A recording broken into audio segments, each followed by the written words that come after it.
नमस्कार, मैं हूं Pankaj Kumar. TV 9 digital platform पर आपका स्वागत है। आज राष्ट्रशास्त्र में बात करेंगे कि तालिबान के आने से भारत पर क्या असर पड़ने वाला है और पाकिस्तान में तालिबान राज बहाल होने के बाद जश्न का माहौल क्यों है। तालिबान का अफगानिस्तान पर इतनी आसानी से कब्जे ने कई सवालों को जन्म दिया है। पहला ये कि क्या ये सब यूएस के साथ सीक्रेट डील की वजह से हुआ जिसमें अफगानिस्तान सरकार शामिल नहीं थी। सवाल पाकिस्तान को लेकर भी है, क्या वो इस साजिश में शामिल है। पाकिस्तान तालिबान के सहारे अपने खौफनाक मंसूबों को अंजाम देना चाहता है। जरा सोचिए, 20 सालों से ट्रेंड फोर्स तालिबान को रोक न सकी, जबकि वो 3 लाख सैनिक के अलावा टैंक, आर्टिलरी, रॉकेट्स और एयरफोर्स के साजो सामान से लैस थी। आधुनिक ट्रेनिंग और हथियार से लैस सेना मदरसा में ट्रेंड किए गए आतंकियों के सामने ऐसे नतमस्तक हो गई जैसे उसके पास लड़ने के हथियार ना के बराबर। आखिरकार कौन है ये तालिबानी और कहां इन्हें मिली है ट्रेनिंग। दरअसल ये तालिबानी अफगानी रिफ्यूजी हैं जो पाकिस्तान के मदरसे में ट्रेंड हुए हैं। अफगान सोवियत वॉर के बाद इन अफगान रिफ्यूजी को डोरंड लाइन के पार शरण दी गई और जमाते इस्लामी जैसे जिहादी संगठनों ने इन्हें ब्रेन वॉश कर आतंकी ट्रेनिंग देने में कोई कसर नहीं छोड़ी। अगले कुछ सालों तक यहाँ पर आईएसआई की मदद से बम बनाने की ट्रेनिंग के अलावा टेररिस्ट कैंप चलाए जाते रहे। ट्रेनिंग कैंप में आने वाले लड़कों को जबरदस्ती ऑर्गेनाइज सिंडिकेट के जरिए भी लाया जाता रहा है। आलम यह है कि आज 15,000 मदरसे पाक अफगान बॉर्डर पर इन कामों में जुटे हैं जो तालिबान और क्वेटा शुरा के आइडियोलॉजिकल सेंटर माने जाते हैं। अफगानिस्तान के राजदूत, जो कि यूएस में राजदूत थे, माजिद करार ने खुद बताया था कि इंटर कॉन्टिनेंटल होटल पर आतंकी हमले की ट्रेनिंग भी पाकिस्तान के मदरसे में ही दी गई थी। साल 2017 में मेवान आर्मी बेस पर हमले के दरमियान आतंकियों के पास से नाइट विजन गॉगल्स मिले थे जो ब्रिटेन ने पाकिस्तानी आर्मी को बेचा था। पाकिस्तानी आर्मी और तालिबान को आर्म्स और एम्यूनिशन सप्लाई करती है, उससे साफ हो गया। साल 2016 में पीएम के सलाहकार सरताज अजीज ने खुद माना था कि पाकिस्तान में मदरसा टेरर फैक्ट्री की तरह काम कर रहा है। सरताज अजीज ने कहा था कि मीरन शाह मस्जिद के नीचे 70 कमरों के बेसमेंट को देखकर वो हैरान रह गए थे। वहाँ आईडी फैक्ट्री से लेकर 5 सुसाइड ट्रेनिंग सेंटर समेत शानदार सुविधाओं वाले रूम्स उपलब्ध थे जो आतंकी गतिविधियों के लिए इस्तेमाल हो रहे थे। तालिबानियों का दुनिया के आतंकियों से गहरा संबंध है और पाकिस्तान इसका इस्तेमाल किस तरह करता रहा। अफगान तालिबान और पाकिस्तान एक ही सिक्के के दो पहलू हैं। पाकिस्तानी आर्मी उन्हें रिक्रूट और ट्रेन कर इस्तेमाल करती है।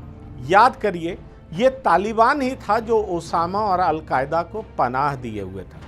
इतना ही नहीं, आईएसआईएस, हक्कानी नेटवर्क, लश्कर तैयबा समेत तमाम टेरर नेटवर्क को तालिबान ट्रेनिंग सहित तमाम लॉजिस्टिक्स मुहैया कराता रहा है।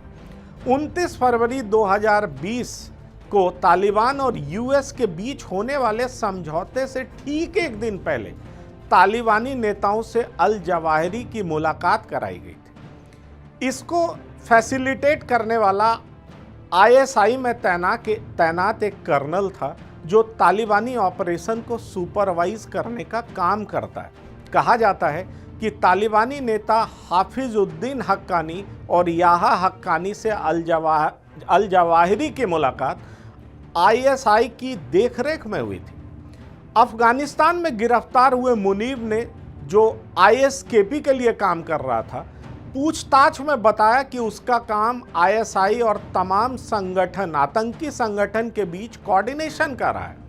उसे 29 फरवरी 2020 में पैक्ट के बाद खाली पड़े जगहों पर, जहां तालिबानी खत्म हो चुके थे, तालिबानी लड़ाकों को लाने की जिम्मेदारी सौंपी गई थी जो अफगान सिक्योरिटी फोर्सेस के साथ लड़ सके। तो अब सवाल उठता है कि इससे और अब जो ये गतिविधियां हुई हैं उसके बाद पाकिस्तान को क्या फ़ायदा होगा। पाकिस्तान 40 सालों से अफगान मुद्दे पर अपनी जेबें गर्म कर रहा है। पहले सोवियत के खिलाफ यूएस का साथ देकर पैसे ऐंठने का काम किया। शुरुआती समय में यूएस ने मुजाहिदीन को ट्रेंड किया, बाद में यही टेरर एक्टिविटी के लिए इस्तेमाल किए जाने लगे। ऑपरेशन इंड्यूरिंग फ्रीडम की शुरुआत 2001 में हुई और यूनाइटेड स्टेट्स के साथ अलाई बनकर काम किया। इस एवज में पाकिस्तान को खूब पैसे मिले। जाहिर है अफगानिस्तान पाकिस्तान के लिए सोने की अंडे की तरह है, जिसका इस्तेमाल वो 40 साल से करता रहा है। अब सवाल है कि पाकिस्तान की नई अफगान नीति क्या होगी, क्या रहने वाली है।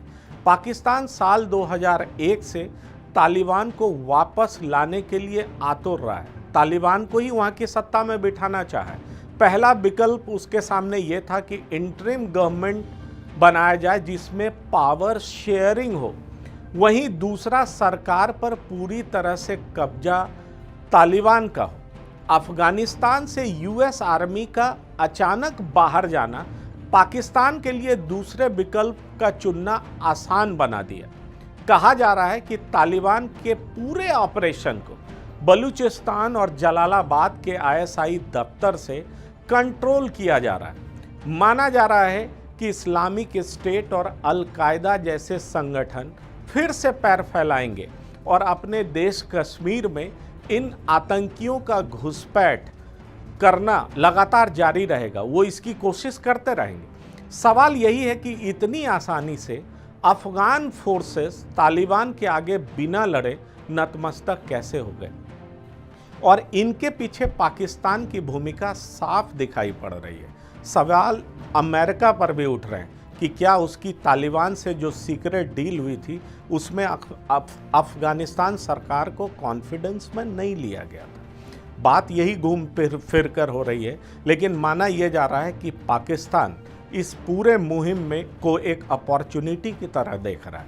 और अब ये देखने वाली बात होगी कि आगे पाकिस्तान किस रणनीति को अपनाता है। राजशास्त्र में फिलहाल इतना ही। बने रहिए।